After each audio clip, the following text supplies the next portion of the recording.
ಆಕಾಶ ಭೂಮಿಗಳ ಒಂದು ಮಾಡಿ ನಿಂತ ನಿನ್ನ ಈ ಆಕಾರವೇನು? ಆಕಾಶ ಭೂಮಿಗಳ ಒಂದು ಮಾಡಿ ನಿಂತ ನಿನ್ನ ಈ ಆಕಾರವೇನು? ಕಣ್ಣುಗಳ ಕೋರೈಸುವ ಕಾಂತಿ ಚೆಲ್ಲುವ ಈ ಭವ್ಯ ರೂಪವೇನು?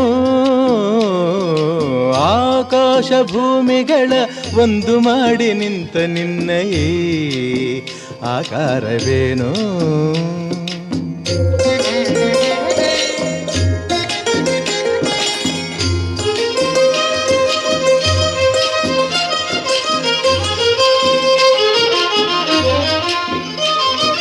ನೋಡುವ ಬಗೆ ಹೇಗೆ ನಿನ್ನ, ಬೇಡುವ ಬಗೆ ಹೇಗೆ ನಿನ್ನ, ಪಾದ ಹುಡುಕಲಾರೆ ಹನುಮ ಮೊಗವ ಕಾಣಲಾರೆ.